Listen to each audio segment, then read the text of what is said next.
Shalom, shalom, shalom, chers amis.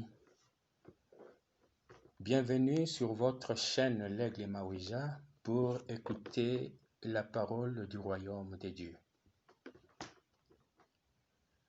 Je passe directement à la lecture.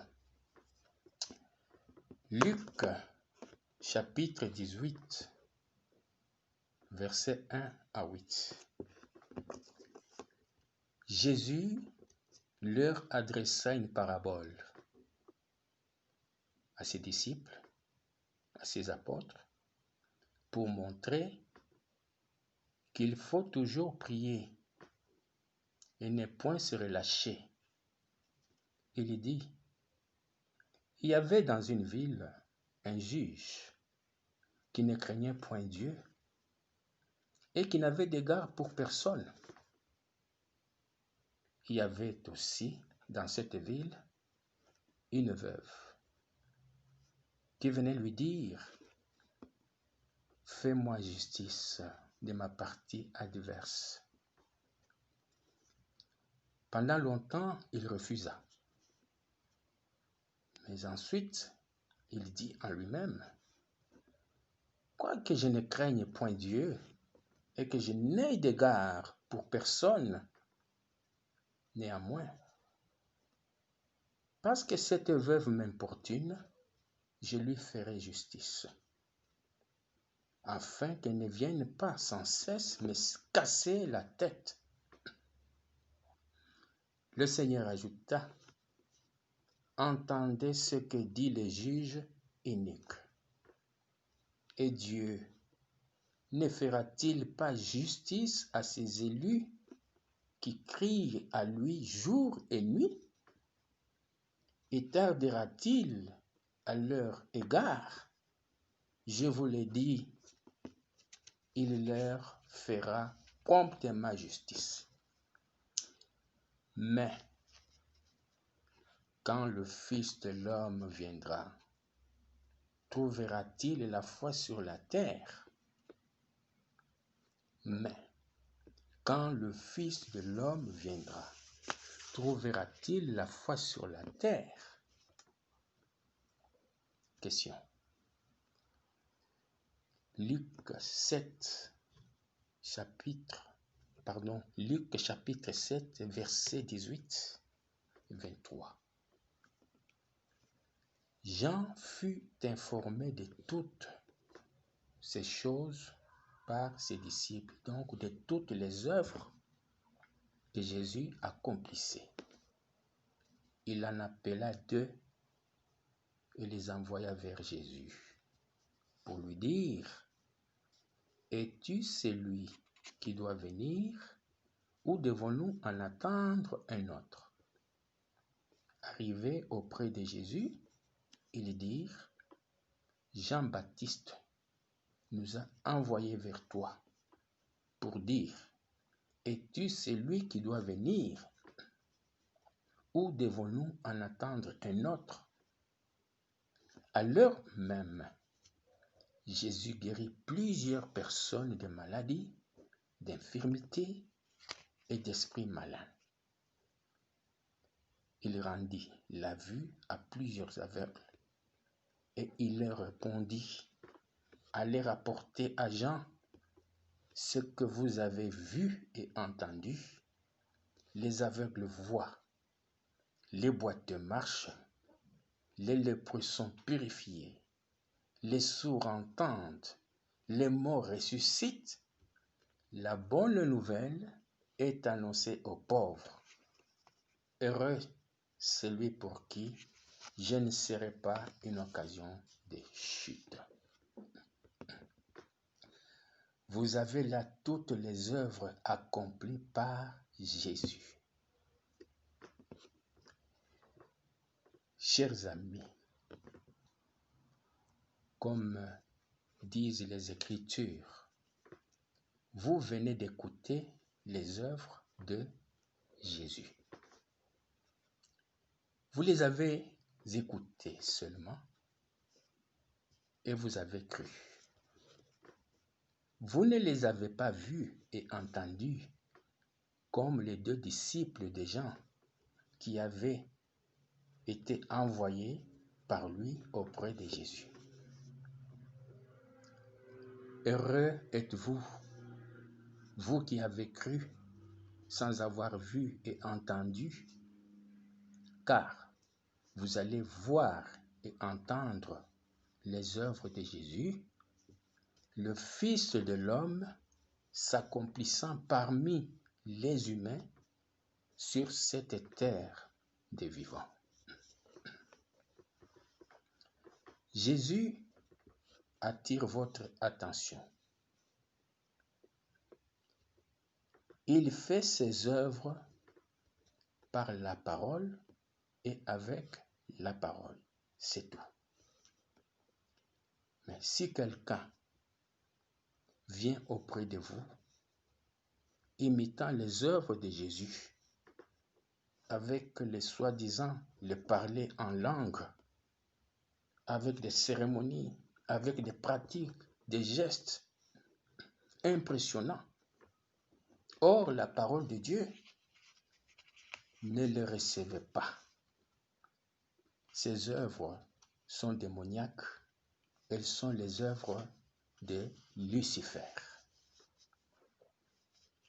Jésus, le Fils de l'homme, n'est pas de race blanche. Il n'est pas de race noire. Il n'est pas de race jaune ou autre, comme vous pouvez l'imaginer. Jésus, le Fils de l'homme, est de race R. Vent. Donc, R, A-I-R, vent. Vous êtes maintenant fixé sur la race véritable de Jésus, le Fils de l'homme. Ça, c'est la révélation que je vous fais. Matthieu 24, 14 dit: cette bonne nouvelle du royaume sera prêchée dans le monde entier pour servir de témoignage à toutes les nations. Alors viendra la fin. La fin est accomplie. Je vous le révèle. Chers amis, aujourd'hui encore, la parole de Dieu s'adresse à l'ONU et à l'OMS. ONU, toi qui as le but de sauvegarder la paix et la sécurité des nations. OMS, toi qui t'occupes de la santé des nations. Vous deux, vous avez de grands rôles à jouer pour les nations. Vous êtes donc les plaques tournantes. Hier, toutes les rues, partout dans le monde entier, étaient désertes. Les gens étaient confinés chez eux. Aujourd'hui, les gens commencent à sortir du confinement ou de confinement, pour entrer dans une autre forme de confinement, pire que le précédent. Le port des masques pour se protéger contre Covid-19. Et les jeunes, et les adultes, et les vieillards, et les grands de ce monde, tous, les visages cachés derrière les masques. On s'étouffe On ne parvient pas à distinguer les personnes. Les humains deviennent dépendants des masques. Et il faut de l'argent pour s'en procurer, pour se faire un stock.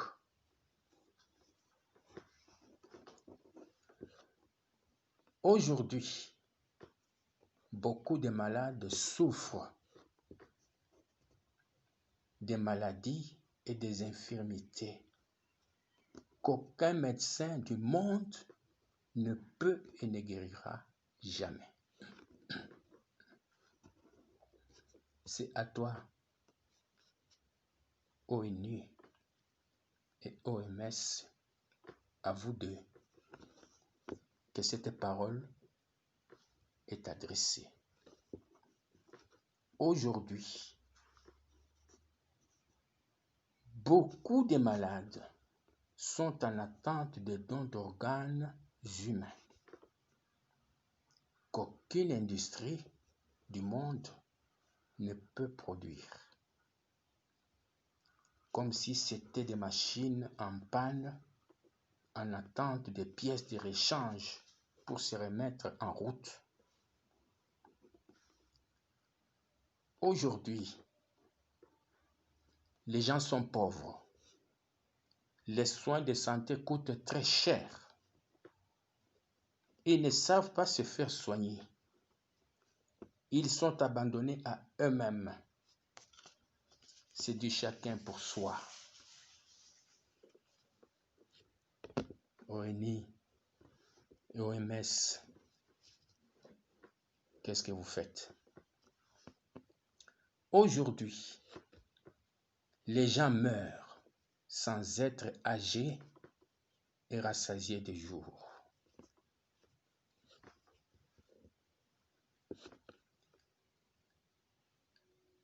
ONU, OMS, écoutez bien. Que vous croyez, que vous ne croyez pas, c'est la parole de Dieu qui vous est adressée. Dieu dit dans Genèse 1, 26 et 27, « Faisons l'homme à notre image, selon notre ressemblance. » Dieu créa l'homme à son image. Il le créa à l'image de Dieu. Retenez bien, ONU et OMS, la gloire et la volonté de Dieu, que vous le croyez, que vous ne le croyez pas, c'est la parole de Dieu qui vous est adressée, destinée. La gloire et la volonté de Dieu, c'est de voir l'homme qu'il a créé à son image vivre librement et en bonne santé. Dieu trouve ça beau et il se réjouit. Et non pas voir l'homme masqué, souffrant,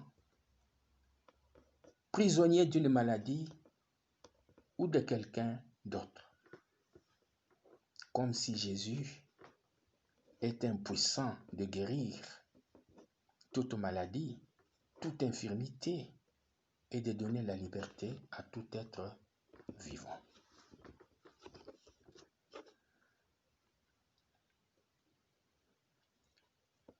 Notez bien, ONU et OMS,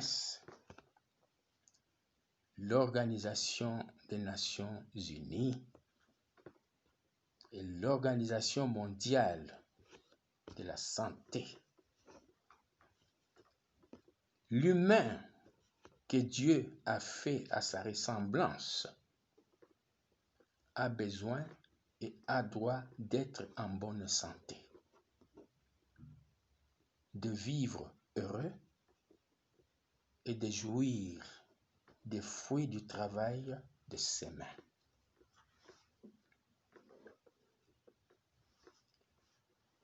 Maintenant, toi, ONU toi OMS, vous avez écouté la parole et les œuvres que Dieu vous a destinées. Plus précisément encore à vous deux. Jésus, le Fils de l'homme, ne saurait-il pas venir en aide à tous ces pauvres qui souffrent, à tous ces malades qui souffrent,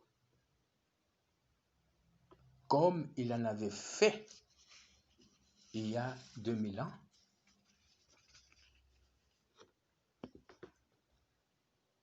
Véritablement, oui. Ça, ce sont des révélations que je vous donne. Ce n'est pas des imaginations, ce n'est pas une fiction, mais ce sont des révélations données par Dieu lui-même. 2000 ans après, Jésus, le Fils de l'homme, est venu accomplir les mêmes œuvres. Faites seulement ce qu'il vous a déjà dit. Aménagez des lieux, des endroits, partout dans le monde, hors des hôpitaux. Jésus, le Fils de l'homme,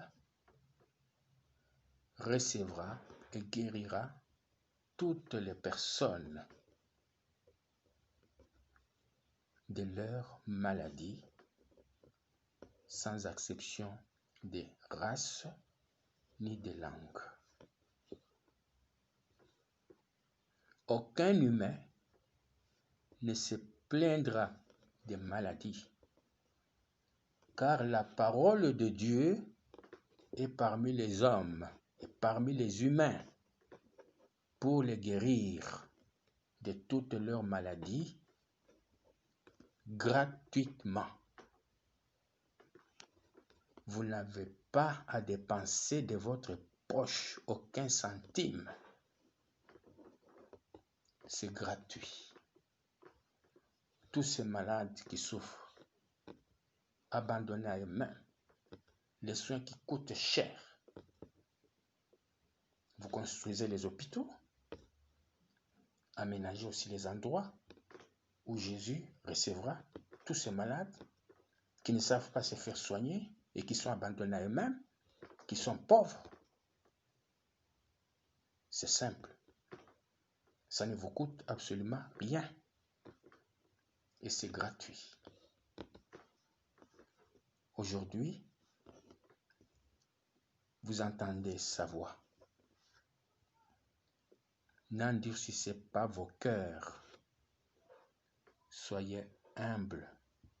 Craignez Dieu et faites ce qu'il vous dit de faire.